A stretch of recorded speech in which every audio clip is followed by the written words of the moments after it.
After Margaret died, I couldn't sleep, couldn't eat, couldn't do anything but sit in our empty house and wait for morning. A friend suggested grief support. It helps to be with others who understand, he said. I found a group that met on Tuesday nights at the community center. Small room, circle of chairs. 8 or 9 people.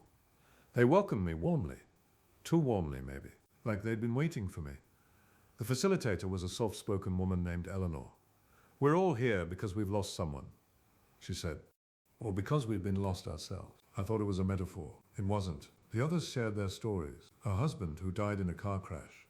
A daughter lost to cancer. A brother who disappeared. Standard grief. Standard pain. I fit right in. But the details were strange when I listened closely. The husband died in 1987. The daughter in 1964. The brother in 1943. These people were grieving losses from half a century ago like they'd happened yesterday. I did the math. If Eleanor's mother died in 1958 when Eleanor was 30, that would make Eleanor 96 years old. She looked 50 at most. And Robert, who lost his wife in the war. Which war? He looked younger than me. I asked Eleanor about it after the meeting. She smiled sadly. Time works differently for us, she said. When you lose someone, part of you stops. The rest of you, well, the rest of you is why we're here.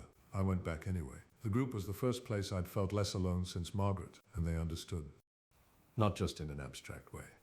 They felt what I felt, like we were all carrying the same weight. After a few weeks, I noticed more strange things. None of them ate the cookies someone always brought. No one drank the coffee. They went through the motions, but nothing actually consumed. I looked up their names. Robert Henderson died 1952, car accident. Sarah Chen died 1973, heart failure. Eleanor Barnes died 1989, natural causes. Every single member of the group except me had been dead for decades. I should have stopped going. Should have been terrified. But I kept showing up on Tuesday nights because they were kind, because they listened, because even dead they were more present than any living person had been. Eleanor cornered me after the next meeting. You know, she said, not a question. I nodded. And you're still here? I nodded again. She looked at me with something like recognition. How did your wife die? I told her. The car crash. February 14th, Valentine's Day. We were going to dinner. Ice on the road. I was driving. She didn't make it. I did. Or I thought I did. Eleanor took my hand. George, she said, do you remember the hospital? Do you remember waking up? I tried. I couldn't. There was the crash, and then there was being home. Nothing in between. The support group isn't for people mourning the dead, she said. It's for people who died while mourning. The grief was so heavy.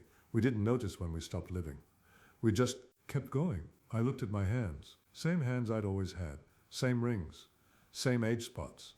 But when I thought about the last few months, the empty house, the sleepless nights, had I ever actually eaten, actually slept, actually done anything but wait for Tuesday? I went home. Looked in the mirror. I was there, same as always. But the house felt different now. The dust was thick. The mail was piled high, like no one had lived there in months. My son called. First time in weeks, I thought.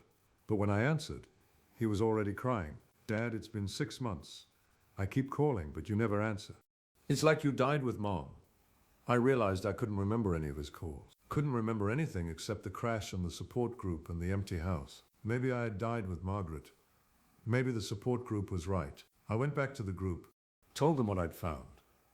Eleanor nodded. You can leave if you want, she said. Focus on living. Reconnect. It's possible for some of us. Or you can stay. Keep us company. Help the next one who walks through the door. I thought about my son. About the life I could try to reclaim.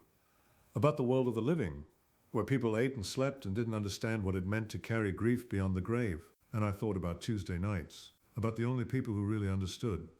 About Eleanor's kind eyes and Robert's gentle voice and all of them. Gathered together, holding onto each other because the alternative was being alone. I stayed. Made my choice. My son thinks I'm dead now. Maybe I am, but I'm not alone. And when the next person walks through that door, heavy with loss, they can't survive, I'll be there, welcoming them, understanding them. If you've lost someone and you find a support group that feels too right, too understanding, too much like home, pay attention. Make sure you're still among the living, because sometimes grief kills you, and sometimes it doesn't tell you it has.